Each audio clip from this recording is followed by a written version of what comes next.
L'article est adopté. Nous en venons à l'article 62. Monsieur Folliot est inscrit sur l'article 62.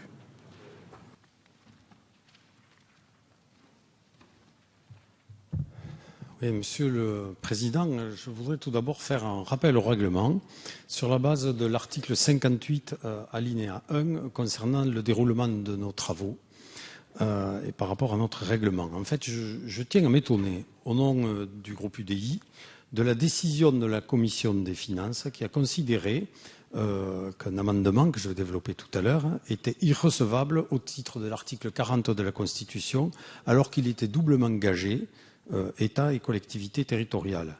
En fait, il prévoyait d'institutionnaliser au niveau local la gestion des surplus alimentaires par les collectivités territoriales. J'en suis d'autant plus étonné que cet amendement reprend une proposition de loi que j'avais déposée il y a peu et qui avait été considérée comme recevable par notre Assemblée. C'est dommage parce que cet amendement, il prévoyait donc un certain nombre de choses, et notamment à ce que les collectivités territoriales, et notamment les communes, leurs intercommunalités, les départements, au titre de leurs compétences action sociale, soient compétentes pour organiser des réseaux de gestion locale des surplus alimentaires, notamment en ce qui concerne les denrées périssables et non périssables, non commercialisées par les grandes et moyennes surfaces, dans le respect des normes d'hygiène. Je crois que cet amendement est un amendement important parce qu'en fait, nous savons que l'alimentation est un enjeu fondamental pour notre société. C'est une politique publique complexe qui doit trouver une réponse entre production massive, développement durable et santé publique. Plusieurs organisations gouvernementales, non gouvernementales et associatives ont ces dernières années promu des initiatives afin de pallier au gaspillage alimentaire en France.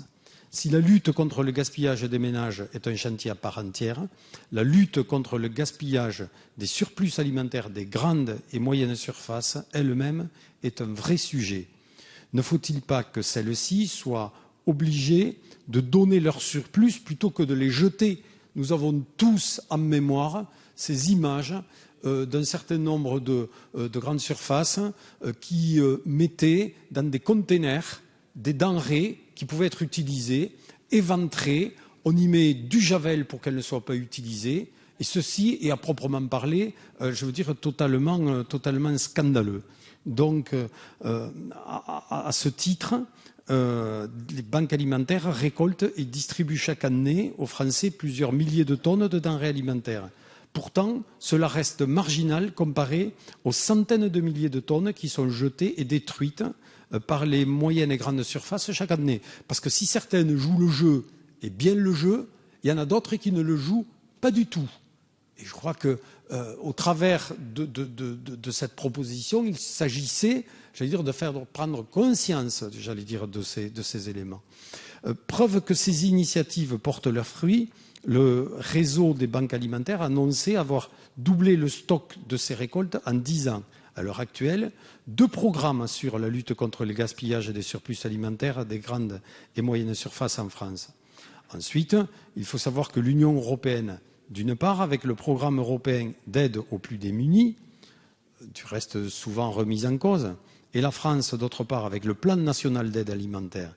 Ces 2 réseaux ont permis de récolter près de 96 000 tonnes de denrées en 2010, soit 185 millions de repas distribués en France en 2010. Si la collecte auprès des grandes et moyennes surfaces tend à se développer, cela n'est pas encore institutionnalisé. Cet amendement aurait visé à permettre aux collectivités locales, notamment donc aux communes et à leurs intercommunalités, de mettre en œuvre localement des dispositifs organisés de récolte de denrées alimentaires dans le cadre de circuits courts et en respectant les règles de stricte hygiène alimentaire, notamment avec l'appréhension des produits. Donc, en institutionnalisant au niveau local la gestion des surplus alimentaires par les collectivités territoriales, c'est un peu de bon sens que l'on aurait introduit dans le fonctionnement des circuits alimentaires, et c'est tout autant un acte de solidarité nationale. Donc, moi, je me tourne vers vous, monsieur le ministre. Est-ce que le gouvernement envisage-t-il de reprendre à son compte ce sujet essentiel, puisqu'on est sur un texte consommation. Donc, parce que je crois que ceci est un point, un élément, un vecteur, je veux dire, important, d'une part, dans un cadre social par rapport aux associations qui en bénéficient, et puis dans un cadre strictement moral, parce que, j'allais dire, à une période de crise particulièrement difficile, de voir que d'un côté, on a des personnes qui ont du mal, j'allais dire, à se nourrir dans de bonnes conditions, et que de notre côté, on jette et on gaspille de manière totalement scandaleuse et totalement éhontée, alors que nous proposions, au travers de cet amendement, donc d'essayer d'institutionnaliser tout cela à l'échelle locale au niveau des collectivités. Voilà, c'est un peu un sentiment de révolte au regard donc de cette application. Alors moi je regrette qu'il n'y ait personne de la commission des finances, et c'est dommage, le président de la commission des finances est passé tout à l'heure, mais une vision, je veux dire, parfois trop abrupte de notre règlement. Je ne verrai pas pourquoi ce qui était une proposition de loi est déclaré recevable et la même proposition de loi, mot pour mot reprise dans le cadre d'un amendement, n'est pas déclarée recevable. Surtout sur un texte qui a trait à la consommation.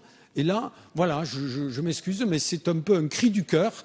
Mais nous sommes, par rapport à cela, face à une situation qui est un véritable scandale, et que par rapport à ce scandale, c'est dommage qu'on n'ait pas pu se servir de ce texte donc pour pouvoir répondre à ce qui est un besoin, je veux dire, exprimé par nombre de nos concitoyens, mais aussi un besoin exprimé par nombre d'associations caritatives. Et je crois que je terminerai mon propos par cela, c'est pour rendre un hommage appuyé à tous ces bénévoles qui, au travers de ce qu'ils appellent la ramasse, que pour l'instant ils le font de la manière la plus artisanale qui soit, avec les moyens qui sont les leurs, mais qui se battent pour faire de telle sorte qu'il y ait moins de gaspillage, mais aussi et surtout qui se battent pour essayer de faire de telle sorte qu'au niveau de nos concitoyens, eh bien, certains puissent pouvoir accéder à des nourritures qui seraient jetées dans un autre cadre. Je vous remercie.